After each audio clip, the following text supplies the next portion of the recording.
하나님 말씀은 신약성경 누가복음 11장 5절에서 13절까지입니다. 신약성경 111쪽에 있습니다. 우리 같이 한 목소리로 함께 읽겠습니다.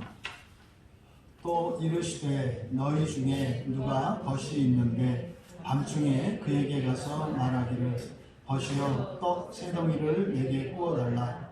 내 벗이 여행 중에 내게 왔으나 내가 먹을 것이 없노라 하면 그가 안에서 대답하여 이르되 나를 괴롭게 하지 말라. 문이 이미 닫혔고 아이들이 나와 함께 침실에 누웠으니 일어나 내게 줄 수가 없노라 하겠느냐. 내가 너희에게 말하노니 비록 벗됨으로 인하여서는 일어나서 주지 아니할지라도 그 간청함을 인하여 일어나 그 요구대로 주리라.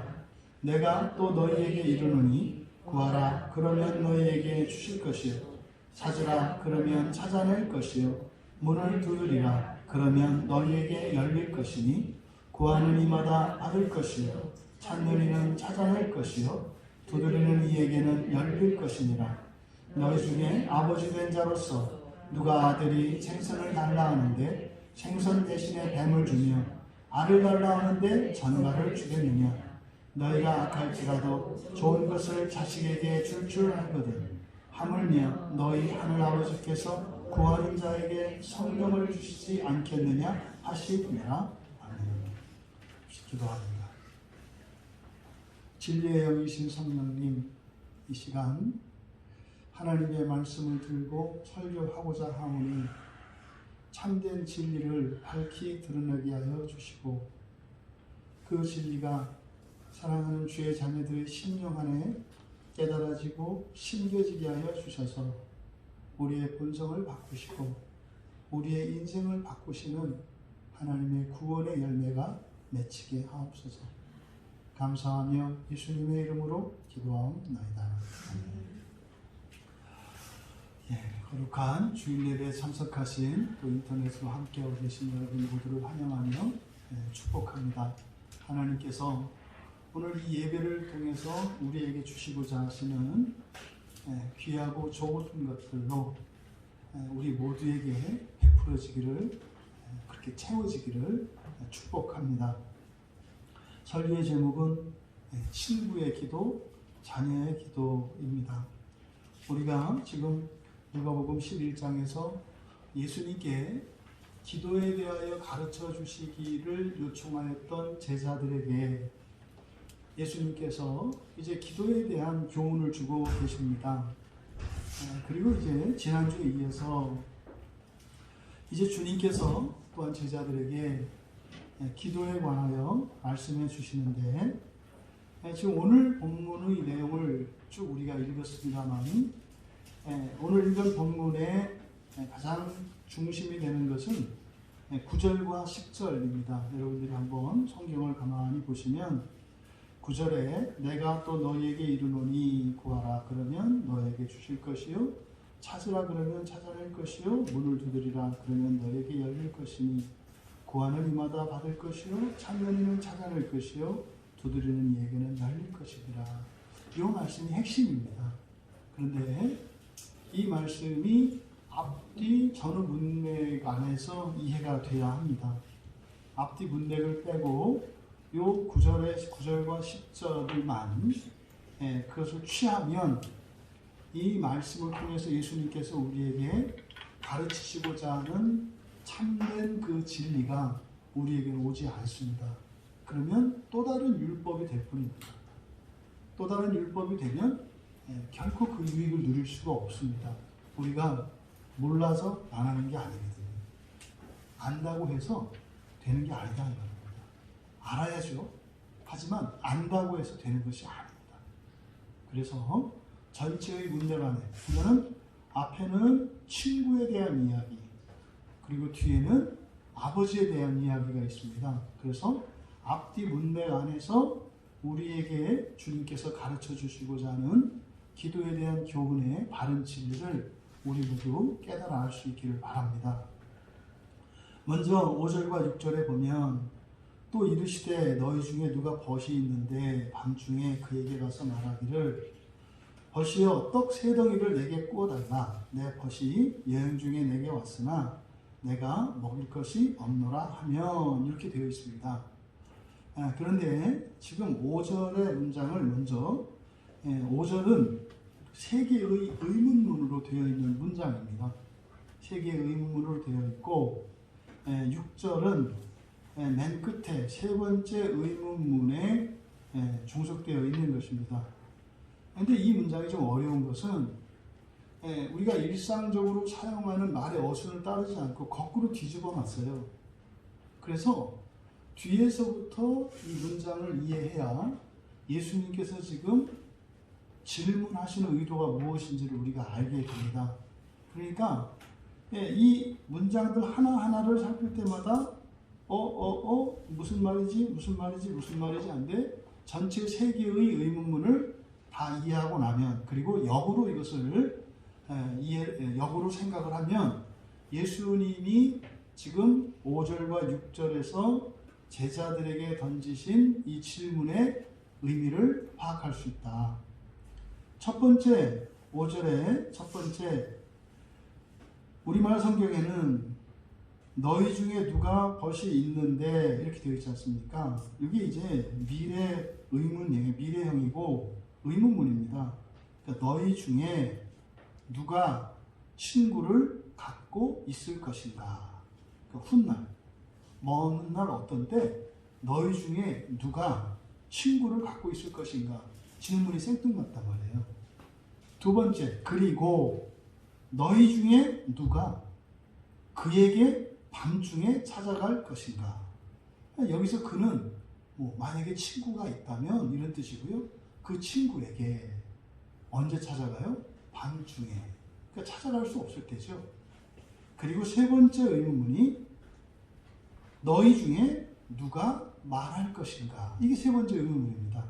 그러면 그 말할 내용, 그것이 이제 6절에 있는 것입니다. 그래서 그대로 친구여 나에게 빵 세 덩이를 빌려주게. 왜냐하면 내 벗이 여행 중에 내게 왔으나 내가 내어놓을 것이 없기 때문이네. 이게 지금 예수님께서 제자들에게 말씀하신 내용입니다. 그러니까 이 문장을 5절과 6절을 역으로 이렇게 정리를 해보면 말씀하고자 하는 바, 그 요지가 무슨 얘기냐면 그런 거죠. 여러분들이 먼 훗날, 내일도 좋고 모레도 좋고 앞으로 미래의 어떤 날 여러분이 누구를 도울 수 있는 힘이 아무것도 없어요. 여러분에게. 그런데 어느 날 갑자기 친구가 찾아온 겁니다. 근데 그 친구는 여행 중이었던 친구인데 나에게 오려고 한 것도 아니고 원래 여행을 하던 중에 길 양식과 노잣돈이 다 떨어진 거예요. 굶주리고 지쳐서 더 이상 갈 수가 없는데 나를 도와줄 사람이 누가 없을까? 그래서 자기가 있는 곳에서 제일 가까운 곳에, 그리고 믿을 만한 그런 친구를 생각을 한 거예요. 그게 이제 여러분이 되는 거죠. 그렇게 절박한 상황에서 도움이 필요한 친구가 미래의 어느 날 여러분을 찾아온 겁니다. 근데 문제는 여러분에게도 도울 수 있는 힘이 없어요.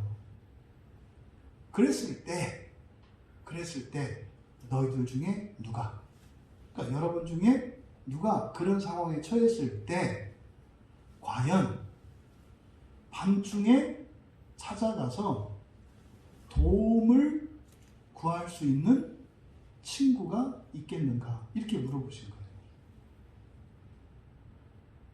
지금 여기서 예수님께서 말씀하신 이 질문, 오늘 여러분에게도 질문할 수 있겠죠. 오늘 당장 여러분들이 예배를 딱 마쳤는데 누군가로부터 연락을 받는 겁니다. 너무나 긴급한 상황이어서 도움이 필요한데 아무도 도움 받을 길이 없다는 거예요. 누구한테도. 여러분밖에 도움을 청할 데가 없다는 거죠. 그런데 도와달라고 이렇게 전화를 받았어요. 근데 여러분에게는 도울 힘이 없어요. 돈도 없고 시간도 없고 능력도 없고 아무것도 없어요. 근데 이 친구의 상황이 너무나 절박한 상황이기 때문에 도와줘야 되겠는데 여러분이 그 친구를 돕기 위해서 누군가에게 도움을 청할 친구가 있는가 이렇게 물어보는 거예요. 여러분에게. 만약에 여러분에게 그런 친구가 있다면 참 행복한 사람이죠. 이게 정말 행복한 사람입니다. 아무 때고 또 언제나 무엇이든지 연락을 하고 이야기하고 도움을 청할 수 있는 친구가 있다는 것, 인생에서 가장 행복한 일이고 보람된 일 중 하나입니다. 그런데 문제는 예수님께서 지금 던지는 이 질문 안에는 밑에 깔려있는 게 있어요. 밤중에 라는 말과 떡 세 덩이라고 하는 이 말은 밤중에는 찾아가는 게 아니죠. 그러니까요, 찾아갈 수 없는 상황에 찾아가는 것이고 또 떡 세 덩이라고 하는 것은 많은 것이에요. 많은 것을 부탁을 하는 겁니다. 그러니까 굉장히 무리한 상황이죠. 이럴 때 찾아갔는데 그 친구가 나를 도와준다라고 하는 것은 단순히 이것은 우정이나 친밀감의 문제가 아닙니다. 첫째로는 우정이 깊은 친구여야 하겠죠. 그런데 나도 지금 나에게 찾아온 그 친구를 도울 능력이 없어서 돕지 못하는 것처럼 그 친구에게도 그런 능력이 없으면 돕고 싶어도 도울 수가 없는 거죠. 그래서 여기서 말하는 밤중에 찾아가서 떡 세 덩이를 달라고 할 수 있는 그 친구는 친구로서의 깊은 우정과 신뢰 그리고 능력을 겸비하고 있어야 합니다. 그러니까 이것을 겸비하고 있어야지만 나도 그렇게 늦은 밤중이라도 찾아갈 수 있고 또 많은 것을 구할 수 있고 그랬을 때 그 친구도 나를 환대하고 도와줄 수가 있는 거죠. 근데 사실은 지금 예수님께서 기도를 가르쳐주는 이 맥락에서 지금 이 말씀을 하는 의도는 뭐겠습니까? 있다는 거죠. 누구세요, 그분이? 예수님이세요. 그분이 하나님이시라는 거죠. 그러니까 사실은 너희들이 기도하는 그 하나님 이외에 하나님을 대신할 다른 어떤 친구가 있겠느냐? 없다라는 거죠, 사실은.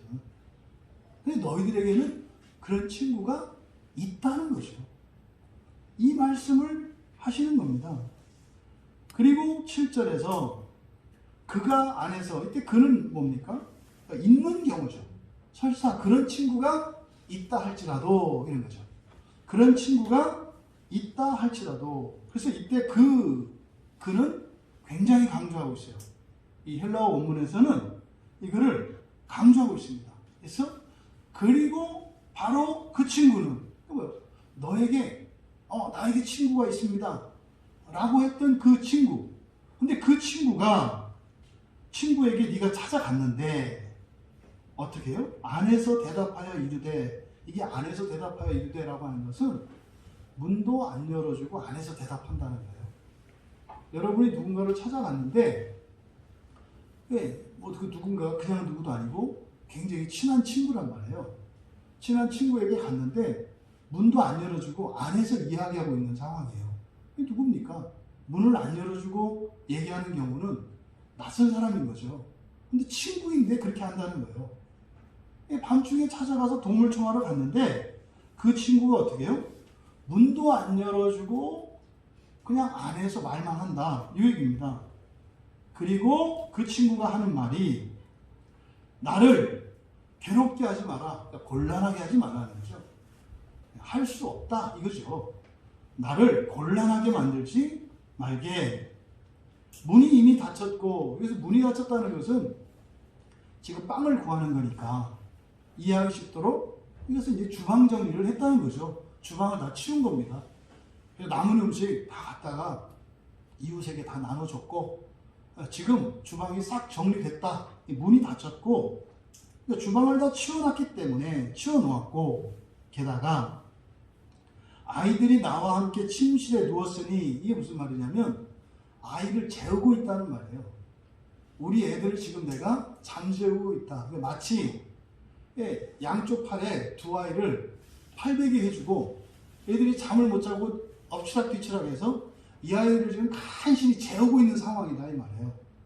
그래서 어떻게 해요? 얘들을 내가 지금 재우고 있기 때문에 일어날 수조차 없고 그러니 더더군다나 그 빵을 줄 수가 없네 라고 대답할 수도 있을 것이다. 지금 우리말 성경에는 먹을 것이 우리말 성경에는 없노라 하겠느냐 이렇게 되어 있습니다만 그럴 수도 있고 안 그럴 수도 있다. 다시 말해서 그 친구가 도와줄 수도 있고 도와주지 않을 수도 있다는 얘기예요. 근데 여기서는 이렇게 도와줄 수 없다고 말할 수도 있다. 이거는 절대 도와주지 않을 것이다가 아닙니다. 도와줄 수도 있어요. 그런데 반드시 절대적으로 도와주는 것은 아니라 도와주지 못할 수도 있는 가능성을 여기 지금 내포하고 있는 겁니다. 그러니까 이 세상의 친구는요, 아무리 좋은 친구라 하더라도 또 아무리 돈 많고 능력 있는 그런 친구라 할지라도 항상 언제든지 무엇이든지 도와줄 수 있는 친구는 없어요. 그런 친구는 없다는 거예요. 7절에 사는 이야기가. 간혹 뭐 그런 친구가 있어서 한두 번은 도와줄 수도 있겠지. 그런데 한 번, 두 번, 세 번, 네 번 횟수가 가면 갈수록 언젠가는 더 이상 도와줄 수 없는 때가 온다 이 말이에요. 이게 세상 친구의 한계입니다.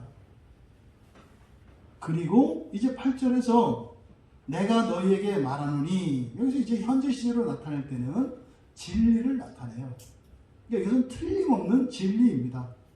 그러니까 이제 8절 이하에 있는 내용 이것은 누구에게나 항상 어디에서나 적용이 되는 거죠. 그래서 이 친구를 찾아갔는데 그 친구가 비록 벗됨으로 인하여서는 일어나서 주지 아니할지라도 그 간청함을 인하여 일어나 그 요구대로 주리라. 지금 요 8절의 요 내용 이것이 뭐냐면 비록 친구됨으로 인해서는 주지 않을 수도 있다는 거예요. 그러니까 못하는 거죠. 못할 수도 있고 안 할 수도 있죠. 능력이 안 돼서 또 특별한 사정이어서 못할 수도 있죠. 근데 심지어는 그런 능력이 있고 그런 상황이어도 본인이 하기 싫으면 안 할 수도 있다는 거죠. 그런데 뒤에 이제 그 간청함을 인하여 일어나 그 요구대로 주리라. 이게 이제 문제입니다. 그러니까 비록 친구됨으로 인해서는 주지 않을지 몰라도 그 간청함을 인해서는 어떻다? 반드시 절대적으로 요구대로 줄 거라는 거거든요. 근데 지금 우리말 성경에 간청함이라고 번역이 되어 있는데 이 단어가 성경에 딱 한 번만 사용되고 있어요. 신약 성경에. 그래서 이 단어가 성경에 이제 다른 용례들이 있으면 그걸 대조해봐서 문맥을 따라서 이게 어떤 의미겠구나 이걸 추적할 수가 있는데 단 1회밖에 사용이 되어 있고 실제로 이 단어가 합성어인데 무엇과 무엇을 합쳤는지가 부정확해요. 그래서 지금 간청함이라고 번역한 이 단어를 이 아나이데이아라는 헬라어거든요. 아나이데이아라고 하는 헬라어를 이렇게 번역했는데 다른 번역본, 새번역이나 뭐 공동 번역이나 뭐 표준 새번역 또 예전에 우리가 사용했던 개역 한글 여기에는 졸라됨 또는 끈질기게 졸라됨 또는 귀찮게 졸라됨이라고 번역을 하고 있어요. 근데 이거는 본문의 문맥을 보거나 또 예수님의 성품을 보았을 때 이거는 전혀 맞지 않는 해석이라고요. 그러니까 이런 잘못된 해석이 이 한국 교회 안의 기독교인들로 하여금 아주 뻔뻔하고 고집스럽고 수치를 모르는 아주 고집센 그런 기독교인들을 양산하는 결과가 돼요. 지금 우리말 성경에 번역된 대로라면 어떤 의미입니까? 친구가 안에서 그렇게 얘기를 하더라도 못나간다 하더라도 어떻게 하는 거예요? 계속 문고리 잡고 흔들든지 계속 줄 때까지 하라는 거예요. 이게 간청함이에요. 그러니까 지금 우리말 성경대로 이해하면 벗 때문으로 인해서는 안 줄 줄 알아도 네가 안 가고 계속 부탁하면 귀찮아서 또 나올 거야. 뭐 이런 의미예요. 그러니까 이런 모습이 교회 안에 있다고요. 이게 믿음이라고 하는 자기 확신을 믿음이라고 착각을 하고 그냥 불도저처럼 그냥 가는 거죠. 이게 이제 옛날 소나무 뽑는 그런 끈질김. 근데 이게 우리나라 사람들 정서에는 딱 맞아요. 이거는 기독교의 기도가 아니라 원래부터 우리나라에 가지고 있던 이런 토착 종교, 이런 무속 신앙의 정신이에요. 이런 게. 뭐 할 때까지? 감천할 때까지. 하늘이 감동할 때까지 나를 죽이든지 들어주든지 마음대로 하시오 하고 그냥 간청하라는 거죠. 이렇게 가는 거예요. 이렇게. 그러니까 이런 일들이 굉장히 무례하고 후한무치한 정말 부끄러움을 모르는 이상한 그 종교인들을 양산해요. 이런 말들이. 근데 이렇게 하면 한국 사람들은 이 말이 확 와닿아요. 동의가 된다 이 말이에요. 근데 예수님의 가르침은 그것과 다른 거죠. 근데 왜 이렇게 이제 번역을 했냐면 이 단어가 이제 영어 성경에서는 부정적도 아를 붙여서 아와 아이도스라는 말이 있어요. 아이도스는 수치, 부끄러움 이런 뜻이거든요. 그러니까 아는 부정적도입니다. 그래서 수치를 모르는, 그래서 뻔뻔한, 부끄러움을 모르는 이런 의미로 해석을 한 거예요. 그래서 간청함이라고 번역을 했지만 원래는 강청이죠. 강청. 그러니까 부끄러움도 모르고 예의도 모르고 그냥 무대뽀로 자기 뜻을 관철시키기 위해서 들이미는 거.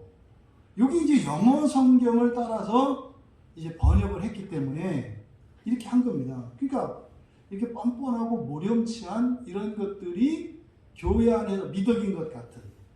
근데 이게 세상이라고요. 세상이죠. 자기 뜻을 굽히지 않고 그냥 가면 어떻게 돼요? 착한 사람들이 맞춰주거든요. 그리고 나서 이겼다. 그럼 이긴 게 아니에요. 진 거지. 그 승리한 인생이 아니라 그는 부끄러운 인생이고 불쌍한 인생이에요. 근데 세상은 그렇게 이야기를 한다고요. 제가 이 말을 딱 하면 예전에 제가 이제 직장 생활할 때 이제 영업의 아주 귀재, 그래서 영업의 대표명사 이렇게 해가지고 그때 이렇게 교육을 받았던 그 기억이 있는데 그때 이제 그 강사로 오셨던 분이 한국 브리테니카 백과사전의 초대 지사장이었어요. 요즘에는 별로 유명하지 않습니다만 옛날에는 부의 상징이고 그 지성인의 상징이었어요. 그래서 좀 있는 집, 그리고 좀 교양이 있는 집에 가면 거실 그 책장에 이 브리테니카 백과사전이 쫙 전시되어 있으면 그냥 인정받는 거예요. 아, 이 집은 돈 있는 집이고 교양이 있는 집이구나. 아주 품이 있는 집이구나. 그래서 물론 이제 책장은 넘겨볼 필요는 없죠. 전시용이니까. 그래서 이 가격도 엄청나게 비쌌고 그때 당시에. 그리고 세계적으로 권위 있는 그런 백과사전이었죠. 근데 원래 그 브리테니카 사전은 이렇게 지금도 세계적인 명품 브랜드나 이런 것들은 아무데나 그 지점을 만들지 않잖아요. 그렇게 조금 품이 없는, 질이 떨어지는 그런 사회나 그런 곳에 사실은 그런 것은 우리 브랜드를 입을 자격이 없다 이런 생각이 있거든요. 그래서 브리테니카도 원래 우리나라는 아예 들어오려고 안 했죠. 이게 격이 안 맞아. 그래서 유일하게 이 동아시아 쪽에 일본에만 브리테니카 지사가 있었다고요. 근데 이 브리테니카가 우리나라에 들어오게 된 기가 그 초대 지사장 그분 때문에 들어왔는데, 그분이 그 범어 옛날 그 문고판 그 출판사 거기에서 이제 거기 직원이었는데, 외국에 갔다 오다가 비행기 옆자리에 일본 사람이 앉았대요. 그 옛날에 이제 요즘 그 청년들은 잘 모를 수 있어요. 옛날에는 그 백과사전하고 전집 그 팔러 다니시는 그분들 그 카탈로그 있어요. 이렇게 쫙 펼치면 뭐 어린이, 뭐 위인전 시리즈, 뭐 식물백과 동물백과 해가지고 쫙 있어요. 한글. 그거를 이 사람이 옆에 있는 일본 사람한테 잘 하지도 못하는 떠듬떠듬 일본어를 해가지고 우리나라 전집을 그 일본인한테 팔려고 영업을 한 거예요. 비행기 안에서. 그걸 펴놓고, 이거는 우리나라 위인 전집인데 뭐 어떻고 뭐 이렇게 이제 하면서 뭐 이순신 장군 이지방 뭐 이렇게 얘기를 했겠죠. 그게 막 하니까 이 일본 사람이 기가 막힌 거예요. 내가 일본 사람이라고 이야기했는데 한국 전집을 나한테 팔려고 하니, 근데 이 사람이 그냥 해보는 게 아니라 아주 팔기로 작정을 한 거예요, 보니까. 그래서 알았으니까 나중에 내가 연락을 할 테니까 이제 명함을 달라고 해서 명함을 줬대요. 나중에 연락이 온 거예요. 알고 보니까 그 사람이 일본 동아시아 담당 부를 테니까 제사장이었던 거예요.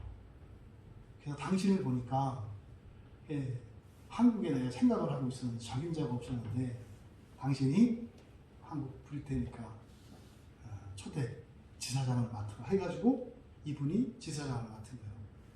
그때 그래서 우리나라에서 제일 좋은 빌딩이 서울역 앞에 있는 대우 빌딩이었어요. 옛날에 빨간색, 지금도 있어요. 이렇게 가면 빨간색 건물. 되게 시골 사람들 되게 그 대우 빌딩으로 해서 유모 소재료도 이렇게 쓰고 그랬었어요. 시골 사람들이 서울에 기차 타고 딱 내려가지고 딱 보는 게 그 높은 빌딩을 보고 놀라는 거예요. 집이 산 같은 빌딩이 이렇게 있는 거예요. 신기하잖아요. 그럼 그때 뭐예요? 세는 거죠. 세는 거. 이렇게 하나, 둘, 셋, 이렇게. 기차도 보면은 딱 처음 타면 기차 세는 거거든요. 몇 칸인지. 너무 신기해서. 그게 딱 와가지고 서울역 앞에 딱 내리면 뭐 산 같은 집이 있으니까 이렇게 센다고.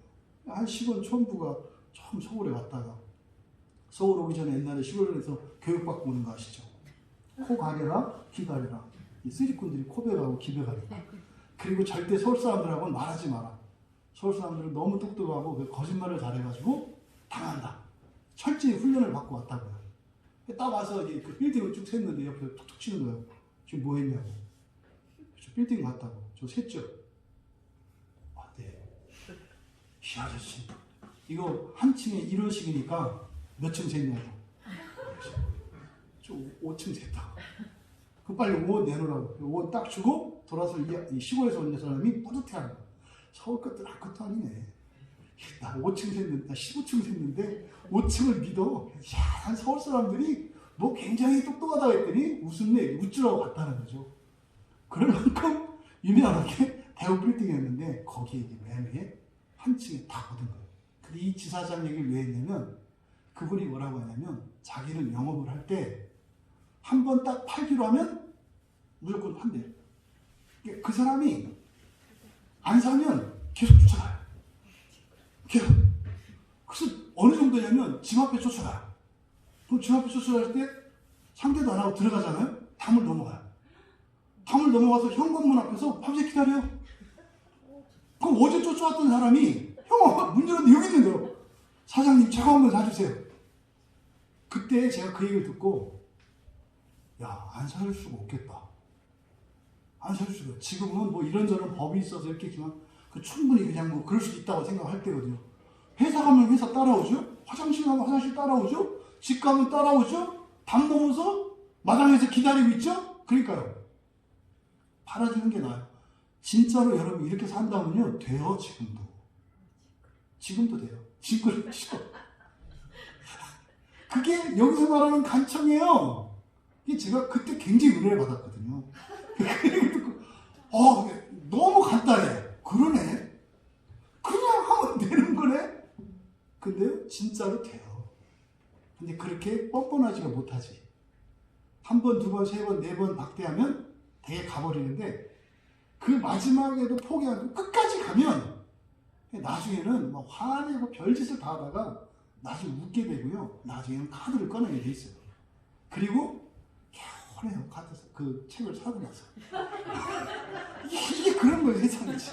이게 우리나라 정서예요. 그러니까 이 간청함 이렇게 하니까 이게 그럴듯하다 이 말이에요. 그런데 이게 사실이라고 생각을 해봐요. 만약에 누군가가 밤중에 와가지고 친한 친구 아닙니까? 근데 친한 친구가 찾아왔는데 갔는데 그 친구가 안 열어주고 안 해줘. 그러면 뭐예요? 사정이 있는 거잖아요. 거기다 달고 걔도 해줘. 이건 꼭 우리 승현이가 하는 거지. 엄마 나 저거 사줘. 엄마 나 저거 사줘. 계속 따라다니면서 엄마 나 사줘. 뭐 엉덩이도 맞고 하겠지만 맞으면서 사달라고 하면 뭐 엄마가 안 사줄 거예요? 사주겠지. 근데 그거는 친구 관계에서는 일어날 수가 없는 일이에요. 그렇게 안 한다고요. 더더군다나 예수님이 제자들에게 이렇게 하라고 가르칠까요? 야, 하나님한테 무조건 해주실 때까지 그냥 해. 이게 말도 안 되는 얘기죠. 말도 안 되는 얘기. 그래서 이 단어를 가지고 이게 걸리긴 걸려, 이 단어가. 근데 이거를 어떻게 해결할 수가 없는 거예요. 이게 이제 어쨌든 이번에 이제 이거를 해결을 했어요. 이게 도대체 그러면 여기에 지금 이 사용된 이 단어가 부정적도 아에다가 아이도스 이렇게 중간에 자음을 넣어서 이제 아나도 이렇게 해서 아나 이렇게 된다는 거죠. 그래서 아나이데이아. 근데 이게 정확하지가 않아요. 그러면 만약에 이거를 아나 플러스 뒤에 있는 이데이아 이렇게 합성할 수 없을까? 근데 이데이아라는 단어는 또 없어요. 헬라 사전을 찾아보니까. 근데 형용사가 아이디오스라는 말이 있어요. 아이디오스. 이 아이디오스라는 말이 영원한이라는 헬라 영원한. 그러니까 이 단어가 로마서 1장 20절과 유다서 1장 6절에 사용이 돼요. 이 아이디오스라는 말이 이 영원한이라는 말이거든요. 그러면 아나 플러스 아이디오스 이렇게 되면 이게 여기서 말하는 그렇게 뻔뻔하고 고집스러운 강청하는 그런 의미가 아니라 영원함이라는 의미를 갖게 되는 거죠. 근데 이거는 뭐 제가 언어 전문가도 아니고 확인할 길이 없어요. 그런데 이것도 아니라고 할 수는 없는데 문제는 이런 얘기를 하는 사람이 아무도 없어요. 그러니까 무조건 저는 안 되는 거죠. 제 실력 갖고는 안 돼요. 이렇게 하면.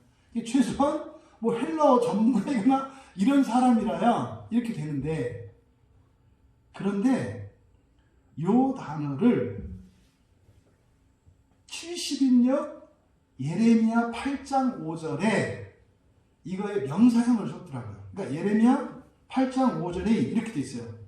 이 예루살렘 백성이 항상 나를 떠나 물러가면 어찌하느냐. 그들이 거짓을 고집하고 돌아오기를 거절하노다. 뭔지 아시겠죠? 끊임없이 죄를 반복한다 이 말이에요. 끊임없이. 그때 항상이라는 말이 있어요. 이게 히브리어로는 나차라는 말인데 이 말을 바로 이 아나데이아로 번역을 해놨더라고요. 70인역에. 그러면 이 말이 그러니까 우리말 성경에는 항상이라고 되어 있는데 이 항상이라고 하는 개념은 중단되지 않고 계속되는 영원함, 영원을 나타내요.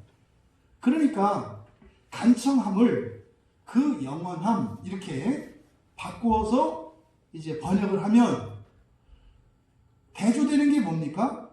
벗됨으로 인해서는 일어나서 주지 않을지라도, 그렇죠? 비록 벗됨으로 인해서는 주지 않을지라도, 그 다음에 그 영원함을 인해서는 일어나서 줄 거다요. 그럼 여기 대조되는 게 뭡니까? 벗됨과 영원함이죠. 벗됨과 영원함. 그러니까 이 영원함이 의미하는 바가 뭘까? 이것에 대한 해석이 요구되는데, 그러니까 벗됨, 친구됨이라고 하는 것은 친구는 뭡니까? 이 세상에서 많은 사람 가운데 특별한 사람과 맺는 특별한 관계를 말하죠. 친구됨이라고 하는 것은.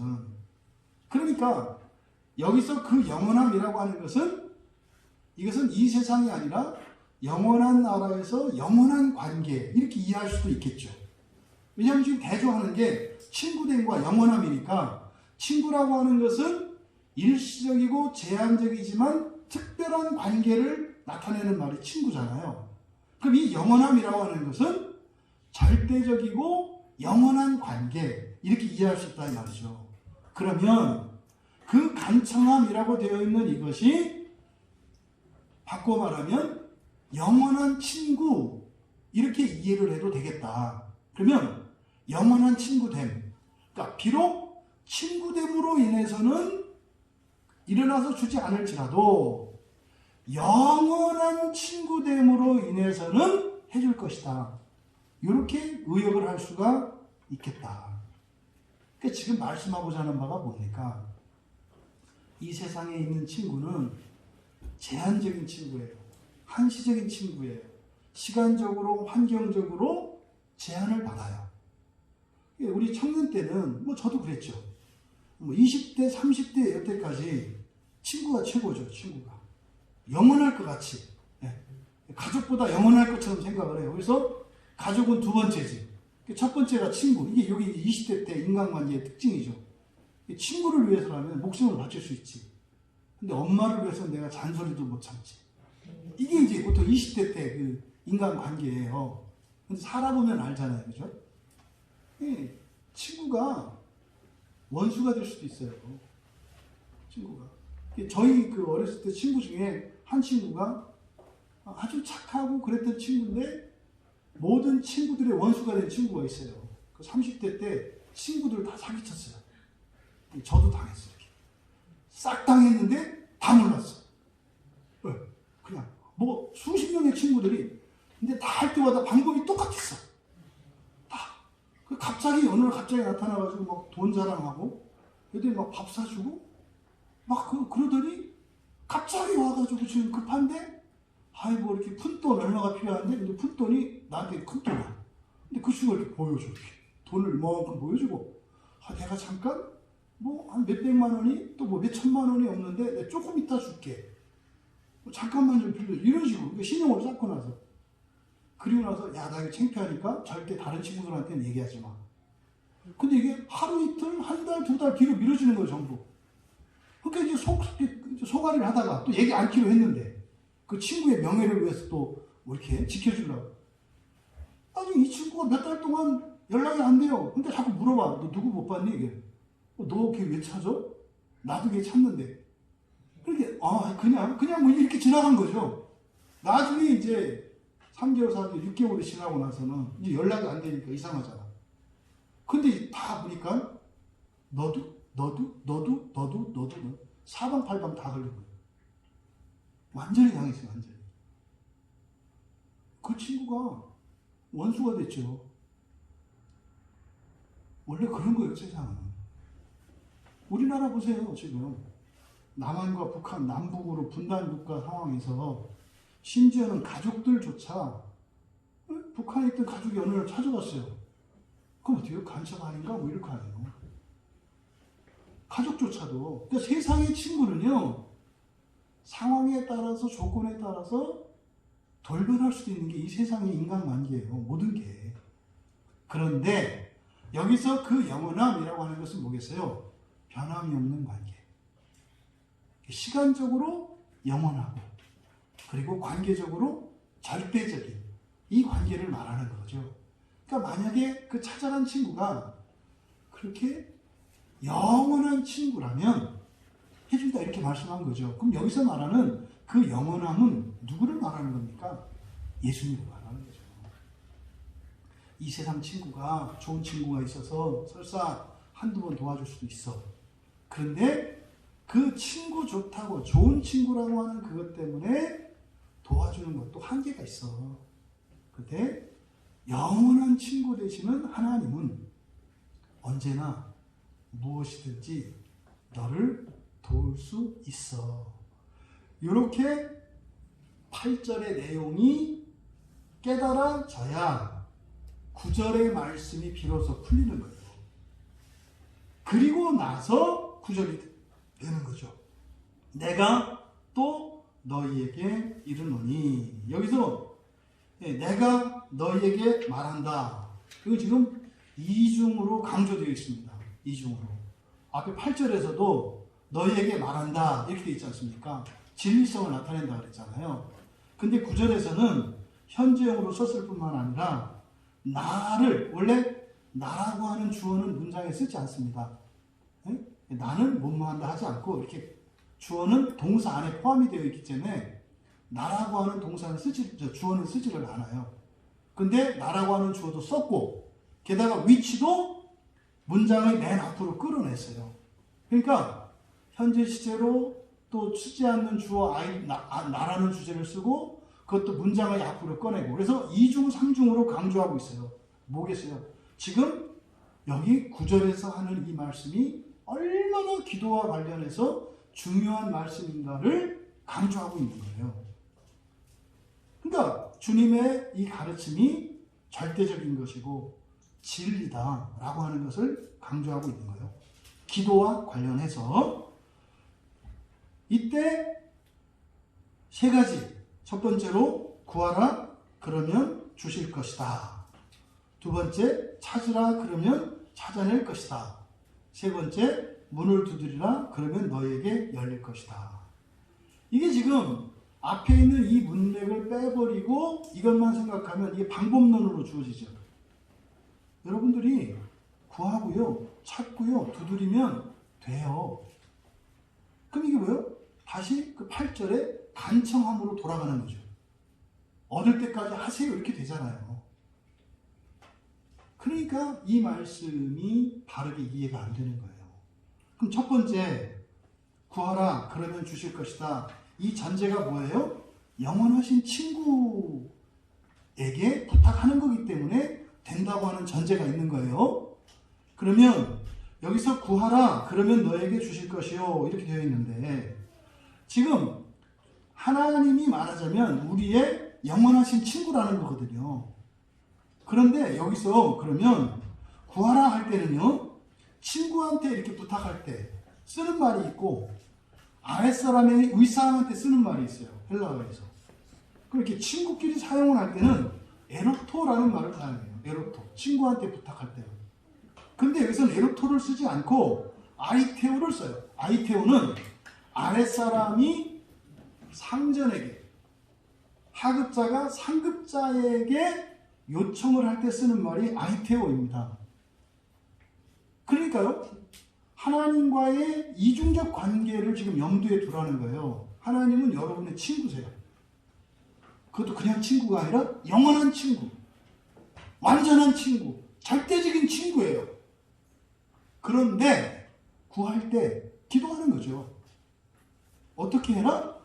친구 대하듯 하지 말라는 거예요. 여기서 친구라고 하는 개념은 반드시 들어주는 친구예요. 영원한 친구. 그런데 하나님을 막보지 말라는 거예요. 왜 이 말씀을 하는지 이해되지 않으세요? 우리들 보세요.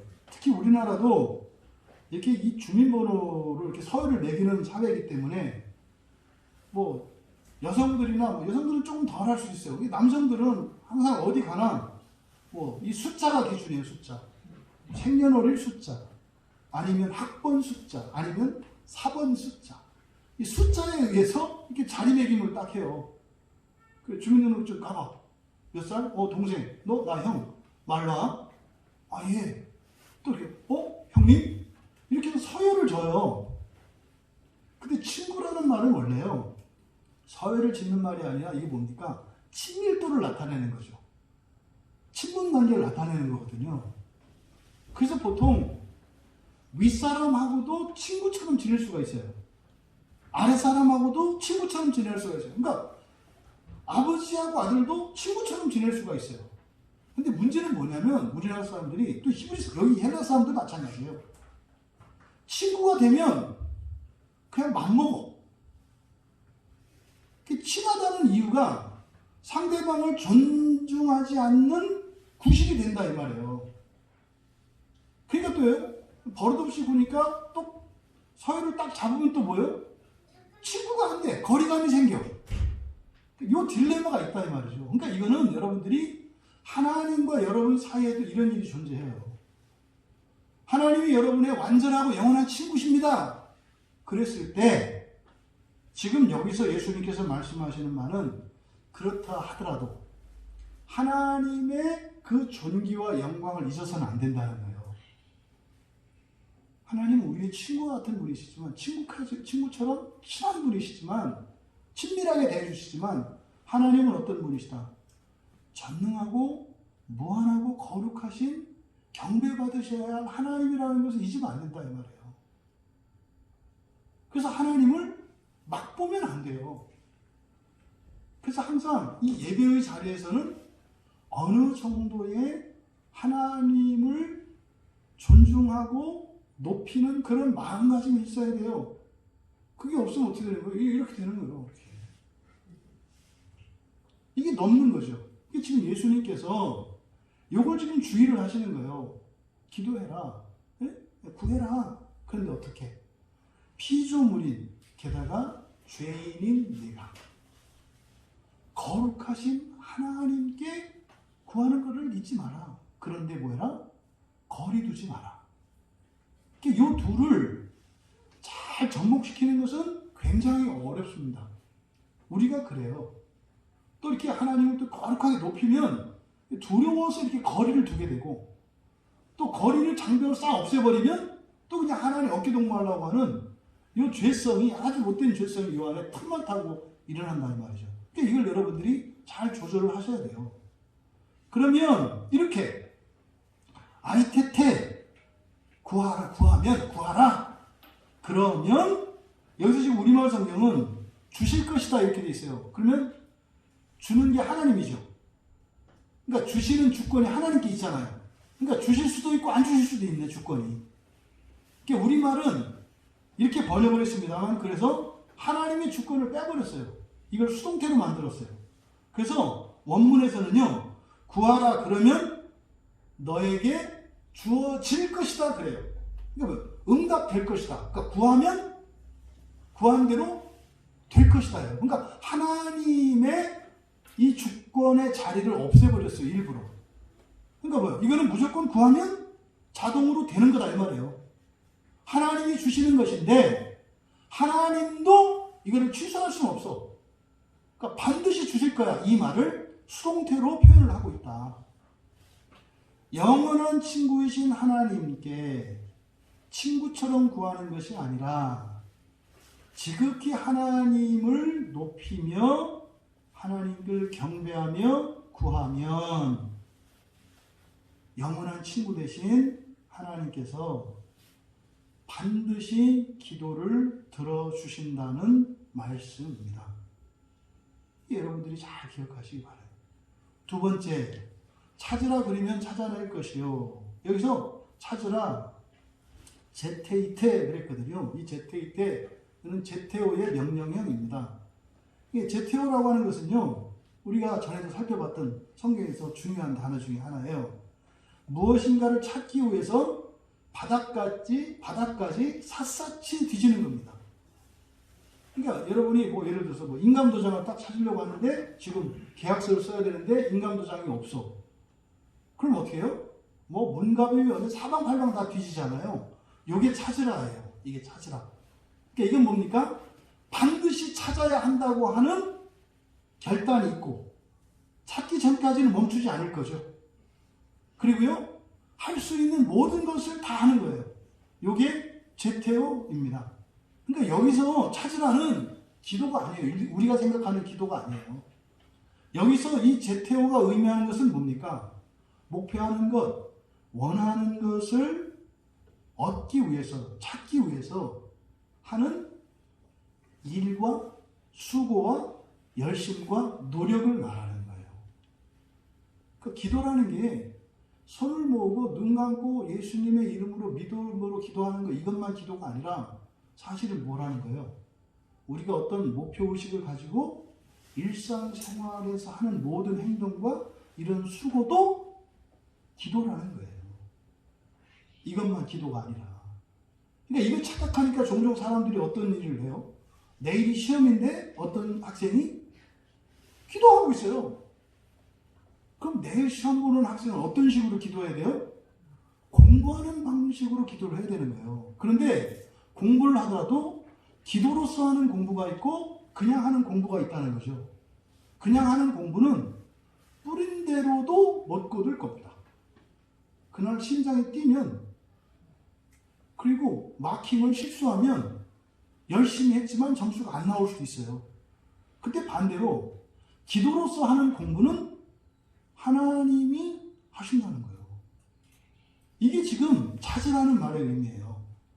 그러니까요, 그리스도인들이 종종 기도하는 것과 이런 행위로 하는 일들을 착각을 하는데, 예수님의 기도의 가르침에는 우리가 이렇게 마음속으로 또 말문을 열어서 하나님께 대화하는 방식의 기도도 있지만 실천으로서 하는 방식의 기도도 있다는 것을 가르쳐 주는 것이다.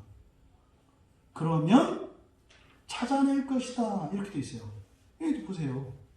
찾으라, 찾게 해주실 것이다가 아니라 찾아낼 것이다. 누가 찾아요?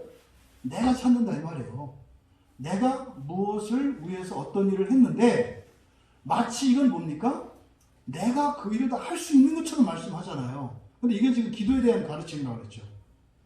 그러니까 우리가 일상생활에서 하는 이런 일과 이런 노력과 수고들, 이것이 기도로서 이루어졌을 때는 하나님이 숨어서 도와주세요. 그러니까 어떻게 하면 더 잘할까? 이런 것은 그리스도인들에게 맞지 않아요. 목표한 것을 찾을 때까지 무엇인가 행하는 것이 중요해요. 무엇이 행하는가가. 그러면 어떻게 해요? 하나님께서 그것을 할 수 있도록 도와주신다고 하는 약속이 여기에 있죠. 그러면 어떻게 해요? 그러니까 마치 우리 힘으로 모든 것을 다 한 것처럼 느끼도록 된다는 거죠. 이게 여러분 일상 속에서 일어나는 일이에요. 여러분이 뭔가를 했어요. 안 된 것도 있겠지만 이게 된 일들 있잖아요. 당연히 됐다고 생각을 하잖아요. 그런데요, 그 일이 되어진 일들의 배후에는 하나님이 계셨고 도와주셨기 때문에 된 거예요. 심하면 뭡니까? 이 찾으라는 말이 이런 거예요. 제가 뭐 이렇게 강릉을 가려고 해요. 근데 나침반도 없고 이정표도 없어요. 그냥. 근데 그냥 뭐 어디든지 가야 될 거 아니에요. 그래서 한쪽 방향을 택해서 그냥 갔어요. 근데 저는 서쪽을 향해서 간 거예요. 이게 찾으라예요. 그 자리에 앉아서 뭐 침 튀기고 신발 던지고 어느 쪽으로 가야 될까? 그거 아시죠? 길 찾는 거. 신발 딱 던져가지고 앞꿈치가 가는 쪽으로 이렇게 찾아가는 거죠, 원래. 이게 계속 점치고 그 자리에 앉아있지 말고 북쪽이든 서쪽이든 남쪽이든 동쪽이든 어떻게 해라? 재택택 찾으라. 그것을 향해서 실천하고 행하라는 거예요. 그러면 서쪽을 향해서 갈지라도, 그러면 서쪽을 향해서 갔는데 강릉 갈 수 있어요, 없어요? 서쪽으로 왔는데 강릉을 봐요, 못 봐요? 보죠. 한 바퀴 돌아서면 되지. 보죠. 뭐 돌아서 이렇게 중국을 지나서 인도 거쳐서 이렇게 해가지고 대서양, 인도양, 대서양, 태평양 이렇게 돌아오면 되잖아요. 근데 그렇게 안 하시겠죠. 서쪽을 향해서 갔는데 하나님이 어떻게 해요? 돌리시겠죠, 이렇게. 그래서 나는 바른 길을 간 것처럼 착각한다 이 말이에요. 왜? 내가 서쪽을 향해서 갔는데 나는 쭉 간 거야, 앞으로. 그런데 앞으로 가면서 하나님이 서서히 틀으셔서 간 거잖아요. 이제 그리고 이제 고집 센 사람은 이제 하나님이 하셨어 이러는 게 아니라 이제 저는 그때부터 뭐라고 하는 거예요? 강릉은 서쪽에 있다. 뭐 이렇게 주장하는 거죠. 자기의 공로가 되면. 어쨌든 이 제테테 그러면 유레세테 찾을 것이다. 바로 이거 그러니까 여러분들이 일상생활에서요, 어떤 일을 행하실 때 여러분들의 그 행위나 이런 계획과 판단, 이것이 기도로서 하라는 거죠. 이르게 하시는 거예요. 그러니까 여러분 무엇을 하셔도 돼요. 어떻게 해야 더 잘할까? 어떻게 해야 성공할까? 이것은 하나님께 기도하지 않는, 하나님과 상관이 없는 사람들이 살아가는 삶의 방식이에요. 여러분들 그냥 하면 돼요. 그러니까요, 인생의 짐이 반은 덜잖아요. 더 좋은 거 더 좋은 거 안 찾아도 되잖아요. 근데 중요한 것은 뭐예요? 행해야 된다는 거예요. 제태오 해야 된다고요. 무엇인가를 해야 한다 이 말이에요. 그러면 찾아낼 것이다. 세 번째로 문을 두드리라 그러면 너에게 열릴 것이다. 여기서 이제 문을 두드려라 두드리다 라고 하는 크루오라는 말인데요. 이 크루오라는 말은 이제 신약성경에서 전부 용례가 문을 열기 위해서 두드린다 라는 의미로 사용이 돼요. 근데 이제 두드리는 것은 사실은 뭡니까? 앞에 장애가 나타났을 때 어떤 한계에 부딪혔을 때 그것을 돌파하기 위해서 두드리는 거예요. 이렇게 두드리는 거. 근데 성경에서는 이게 문을 여는 것과 관련지어서 다 사용이 됩니다. 그래서 이제 우리말 성경에 문을이라는 말을 추가를 한 거예요. 그러니까 두드리라 그러면 너희에게 열릴 것이다. 그러니까 제테오를 할 때 무엇인가를 추구하며 그것을 위해서 어떤 행동을 할 때 꼭 장애와 방해들이 나타나게 되죠. 그랬을 때 어떻게 하라는 거예요?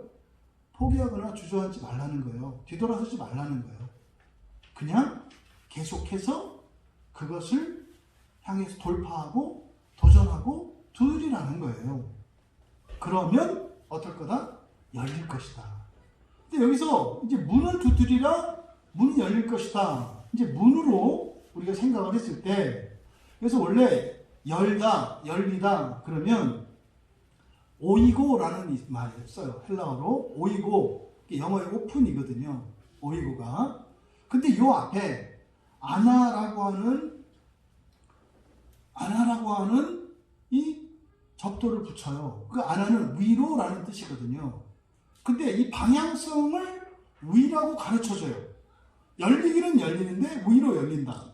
그러니까 이런 장애나 방해가 극복이 되고 그게 없어지는데 방향이 어디를 향해서? 위쪽을 향해서, 하늘을 향해서. 그러니까 의도적으로 이렇게 쓴 거죠. 그러니까 문제가 해결이 되는데 우리는 현실적으로 어떤 문제가 있어요? 그럼 이게 해결이 되면 와 해결됐다 이렇게 얘기하는데 이 해결된 의미가 사실은 그리고 해결된 목적이 방향성이 어디라는 거예요? 위로라는 거예요. 위로. 여러분이 인생에 어떤 문제를 만났을 때 그리고 그것을 해결이 되어서 하나님의 도우심을 여러분들이 경험했을 때 그때 그 도움으로 인해서 여러분들은 어떻게 해요? 위로 더 가까이 나아가야 한다는 의미죠. 그러니까 당장 우리들의 문제 해결이 뿐만 아니라 그 문제가 해결되는 게 다가 아니라 문제 해결을 통해서 우리들이 나아가야 할 방향이 위쪽이라고 하는 것을 우리에게 가르쳐 주신다. 이게 굉장히 중요한 겁니다. 여러분이 세상을 살아가면서 이런저런 어려움과 한계에 만날 때 있어요. 어떤 문제에 봉착할 때 있어요. 그때 여러분이 기도도 하고 거기서 벗어나기 위해서 어떤 수고나 노력과 여러 가지 수단들을 동원을 합니다. 그래서 돼요.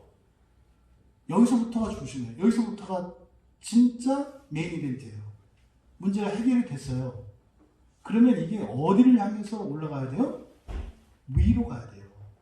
근데 이게 아래로 열리면 다람쥐 쳇바퀴 도는 인생입니다. 못 벗어납니다. 또 다른 문제가 반드시 일어납니다. 그리고요, 밑바닥에 처하면 다시 또 기도하고 다시 또 노력을 하겠죠.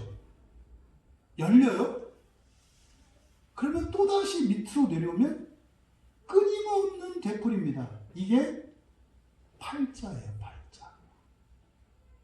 이게 팔자라는 게 있어요. 팔자를 넘을 수 있는 게 뭘까요? 하나님만이 하세요. 하나님만이. 제가 교회 안에서 수도 없이 봤어요. 정말로 수도 없이 봤어요. 굉장한 어려움과 문제들을 가지고 막 고민하다가 이게 딱 해결되고 나서 문이 위로 열리는 게 아니라 밑으로 열려요. 그 문을 열어줬더니 지하실 문을 열고 밑으로 들어가. 이러면 다시 또 그 문 열고 또 나와야 돼요. 그랬다가 또 그 문 열고 내려가요. 1층과 지하실을 오락가락 하는 인생. 이거를 팔자라고 해요, 팔자. 이것을 넘게 하시려고 주님이 오신 거죠. 지금 여기서 이 누가복음에서 문이 열리는 것과 관련해서 어떤 메타포, 어떤 은유가 있어요. 누가가 사용하는. 뒤에 누가복음 13장 24절과 25절에 가면 이 문이 열리는 것과 관련해서 문, 그러니까 우리가 추구해야 될 문, 열어야 될 문, 우리를 향해서 열어야 된다고 했잖아요. 그런데 누가복음 13장에 가면 24절과 25절에 이 문을 여는 이 문을 구원과 관련지어서 설명을 해요. 그래서 어디로 가라? 좁은 문으로 가라 그래요. 좁은 문으로. 이 좁은 문이 의미하는 바는 구원의 문이에요. 구원의 문. 이것을 여기서 우위로 열린다 이렇게 얘기를 한 거예요. 그러면 구원의 문으로 가라. 근데 13장 누가복음 13장 25절에는 닫히기 전에 가야 한다는 것을 얘기를 해요. 문을 열 수 있는 기회가 계속 있는 게 아니에요. 열릴 때가 있어요. 이것을 우리 인생으로도 봐도 마찬가지입니다. 20대 때 열리는 문이 있고요. 30대 때 열리는 문이 있고요. 40대 때 열리는 문이 있어요. 그리고 어떤 상황에서 열리는 문이 있고 또 다른 상황에서 열리는 문이 있어요. 사실은 우리가 지금까지 예수 믿고 살아올 때 수많은 문들을 열고 지나왔거든요. 근데 최고로 위에 있는 그 문들만 열고 살아온 사람도 있고 항상 최고로 좋은 그 문은 한 번도 못 열고 그 다음에 있는 문들만 열면서 살아오는 인생도 있고 맨 끝에 있는 문만 열면서 살아오는 인생도 있어요. 그건 여러분들이 결정하시는 거예요. 여러분, 여기서 말하는 좁은 문은 가장 위에 있는 문이에요. 가장 좋은 문이에요. 바로 이 두드리다 열릴 것이다 할 때 이것이 단순히 그냥 이 세상에서 일어나는 문제 해결 정도가 아니라 그것을 통해서 하늘을 향해서 더 하나님을 향하여 가까이 나갈 것을 말씀하고 있는 것이다. 그리고 이제 10절로 넘어가면 10절은 9절의 반복 같지만 다릅니다. 지금 우리말 성경으로 보면 보세요. 9절과 10절을 비교해 보시면 다른 게 구하라, 이제 9절에 구하라 그러면 너에게 주어질 것이요 이렇게 됐잖아요. 주어질 것이요. 주다라고 하는 동사의 수동태가 사용되고 있어요. 그리고 이거는 미래인데요. 여기 10절은 구하는 이마다 받을 것이요. 그래서 받을 것, 이게 지금 미래로 되어 있는데 10절은 받을 것, 찾을 것, 이게 다 현재형이에요. 그러니까 받고 찾는 것은 현재예요, 현재. 받고 찾는 것은.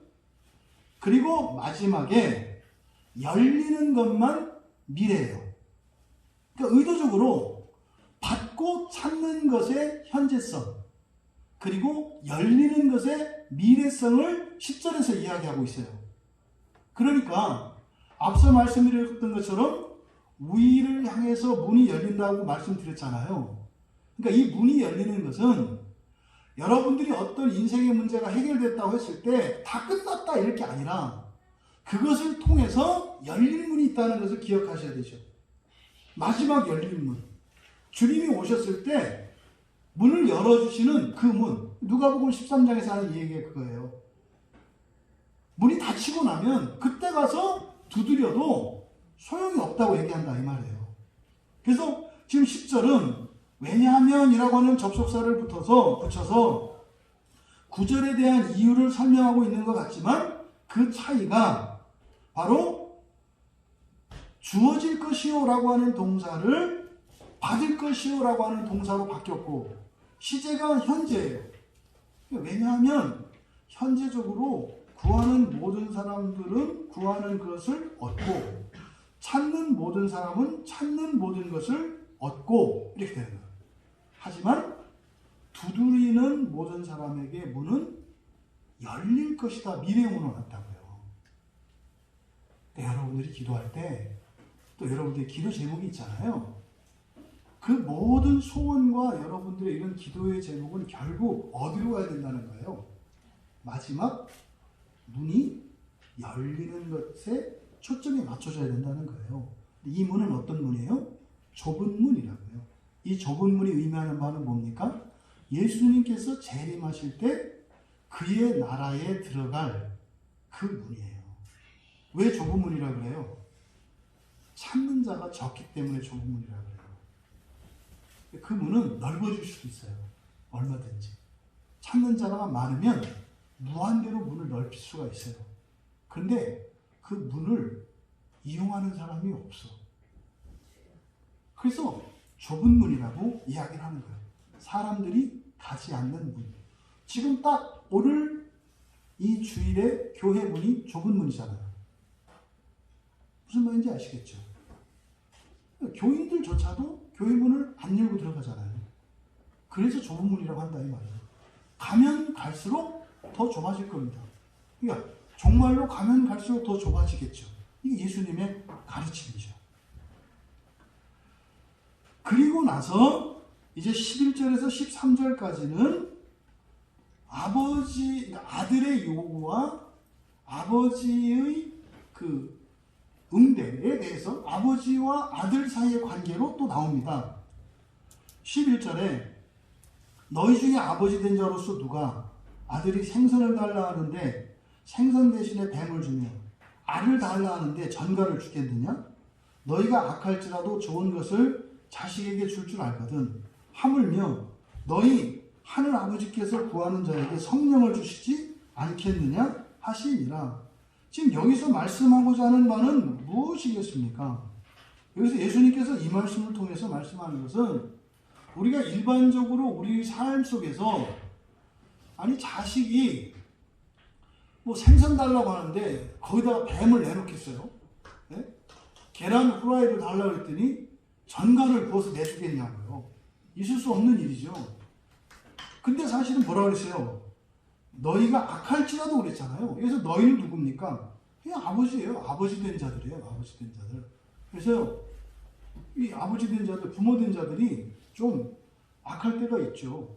그래서 막 그 심술 붓고 이런 사람들은 애들 특히 이제 그 갓난아기들이나 어린아이들 괴롭힌 거 좋아하는 사람도 있어요.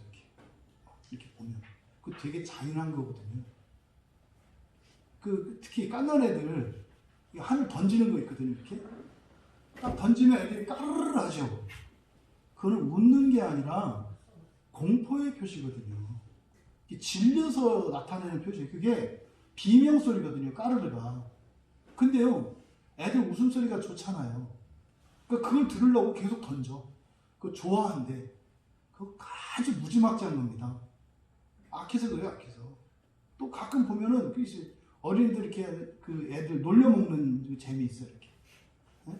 막 이렇게 막 뜨겁게 이렇게 해놓고, 안 뜨거운 것처럼 이렇게 해놓고, 이거 괜찮아, 괜찮아. 이렇게 해주고, 딱 받으면, 뭐 자고가 이렇게 그거 보고 또 이게 막 걱정이 돼서, 악해요. 이런 거 악한 거요.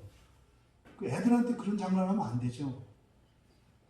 근데 그런 부모도 사실은 뭐요? 네, 좋은 거 달라고 하면 좋은 거 줘요. 심지어는 나쁜 거 달라 해도 그건 안 돼 하고 좋은 걸로 바꿔주잖아요. 그럼 세상 부모도 그렇잖아요. 그러니까 그러면서 예수님께서 뭐라고 하세요? 하물며 너희 하늘아버지께서는 이렇게 해요. 그럼 하늘아버지께서는 어떻다는 거예요? 그냥 좋은 거 달라고 할 때 좋은 거 주고 나쁜 거 달라고 할 때 좋은 것으로 바꾸어주는 정도. 이거는 세상 아버지들도 하는 일이고 하늘 아버지는 어떻게 한다는 거예요? 이 세상 아버지가 줄 수 없는 거, 영원히 좋은 거, 무한히 좋은 거, 그걸 주신다는 얘기잖아요. 그걸 뭐라고 하셨어요? 성령을, 갑자기 성령이 왜 나오냐고요. 이런저런 필요를 얘기하는데 하물며 하늘 아버지께서 너에게 성령을 주시지 않겠느냐. 이때 성령이 뭐겠어요? 사실은 우리들이 구해서 하나님으로부터 받을 최고로 좋은 게 뭐라는 거예요? 성령이라는 거죠. 이때 그 대신 성령을 받으라 이런 의미가 아니에요. 성령을 받는다 하는 의미는 여러분들이 구하는 그것을 받는데 그것만 끝나는 것이 아니라 그것을 통해서 좁은 문을 열게 되는 거. 이거를 성령이라고 이야기를 한 거예요. 그러니까 여러분이 뭐 돈 문제가 있어요. 근데 돈 문제가 해결이 됐어요. 그것과 함께 성령을 받으시기 바라요. 그게 뭡니까? 그걸 통해서 여러분의 본성이 변화되고 여러분들이 그 천국 문을 여는데 도움이 되는 그런 일이 되길 바란다 이 말이에요. 그럼 인생 안에 이런저런 어려움이 생기고 일시적으로 곤란을 겪어도 결국 그것을 가지고 기도하고 또 재퇴업하고 또 이렇게 두드리고 이렇게 하는 과정을 통해서 결국은 그것 때문에 우리가 그 천국문에 가까이 가는 거 아니에요. 그러니까 오히려 그것이 우리에게는 감사거리가 된다 이 말이에요. 불행한 게 아니라 오히려 감사거리가 된다 이 말이에요. 지금 예수님께서 기도에 대해 우리에게 가르쳐 주시려는 것이 바로 이것입니다. 정리합니다. 여러분, 한번 제가 여쭤볼게요. 기독교인의 기도와 비기독교인의 기도가 무엇이 다른지 지금 예수님이 가르쳐 주시는 거예요. 기독교인의 기도와 비기독교인의 기도가 다른 게 뭘까요? 많은 분들이 너무나 안타깝게 어떻게 생각하냐면 기독교인의 기도는 날로 먹는 거라고 생각해요. 불교신자나 이런 무속신앙하는 사람들이 기도 무섭습니다. 목숨 걸고 기도해요. 그 사람들. 위험을 감수하고 목숨 걸고 기도한다고요. 그 사람한테 그러는 거예요. 아유, 뭐 이렇게 미련하게 그렇게 사세요? 예수 믿으면 그렇게 기도 안 해도 돼요. 그냥 껌 씹으면서 그냥 지나다니다 기도하면 돼요. 그러면 그 사람이 그 얘기를 듣고 와 좋겠다. 그리고 산속에서 자리 걷어갖고 교회 올 것 같아요. 야, 그딴 게 기도냐? 이렇게 할 거예요. 또, 뭐, 비기독교인들의 기도는 오래 기도하는 거고, 기독교인의 기도는 잠깐 이렇게 기도해도 되는 거예요? 이런 게 좋은 거예요? 반대로, 기독교인의 기도는 방언으로 오래 기도하는 거고, 비기독교인의 기도는 아주 그냥 용을 쓰면서 기도하는 거예요? 이게 아니라는 거예요. 지금 예수님께서 이 본문을 통해서 우리에게 기도에 대하여 주시려는 교훈의 첫 번째는 기독교인의 기도가 다른 것은 기도의 대상이 다르다는 거예요. 기도의 대상이. 기독교인의 기도의 대상이 누구라는 겁니까? 영원한 친구 되시는 하나님. 또 가장 좋으신 아버지로서의 하나님이시라는 거예요. 그럼 여기서 영원한 친구라고 하는 의미가 뭐였습니까? 언제든지 무엇이든지 돕는 분이라는 거예요. 그러면 여러분이 은혜가 있을 때나 은혜가 없을 때나 또 이제 예수를 처음 믿은 사람이나 오래된 사람이나 남자나 여자나 아이나 어른이나 할 것 없이 그 기도가 똑같이 이루어져요. 왜? 기도의 우리의 초점은 기도의 대상이거든요. 하나님이 영원하신 친구이기 때문에 모든 사람들에게 동일하게 베풀어 주시고 나의 상황이 다를 때조차 동일하게 베풀어 주신다는 의미예요. 또 가장 좋은 아버지로서의 하나님. 그러니까요. 가장 좋은 아버지, 영원하신 하나님이면서 가장 좋으신 하나님이라는 게 뭡니까? 우리가 구할 바를 알지 못하고 구해도 우리가 모르는 가장 좋은 것으로 우리에게 응답하시는 하나님이시라는 뜻입니다. 두 번째로 영원한 친구이시고 가장 좋은 아버지이신 하나님. 이 하나님은 여러분들이 손을 모으고 장소를 구별하여 이렇게 기도할 때뿐만 아니라 여러분들이 살아가는 일상의 모든 일들과 모든 노력과 수고도 기도로 듣고 이루어 주신다는 거예요. 그렇게 기도할 때만 하나님 들으시는 것이 아니라 여러분이 일상생활 속에서 불안해하고 좌절해하고 이렇게 할 때 그 일들을 통해서도 하나님께서 이루어 주신다는 거예요. 기도만이 아니라 우리의 일상 가운데에서도 하나님이 들으시고 응답하신다. 세 번째로 이 세상의 필요, 또 우리들의 현세적인 이런 소원들을 이루기 위한 기도가 있고, 또 우리들이 행하는 모든 일과 노력과 수고, 이거를 통해서 이 세상 사는 동안만 하나님께서 응답해 주시고 좋은 것으로 주시는 것이 아니라 이 모든 것을 무엇으로? 영원한 구원으로. 이 모든 것을 영원한 구원으로 바꾸어 응답하신다는 거예요. 이게 성령을 주신다는 거예요. 여러분 인생이 왜 의미가 있는지 아세요? 바로 영원하신 친구 되시고 가장 좋은 아버지 되시는 하나님이 우리의 어떠함, 수준 이런 걸 떠나서 그 모든 것을 들어 가장 좋은 그 좁은 문을 열고 하나님 나라에 들어가는 그것으로 응답해 주신다는 말씀입니다.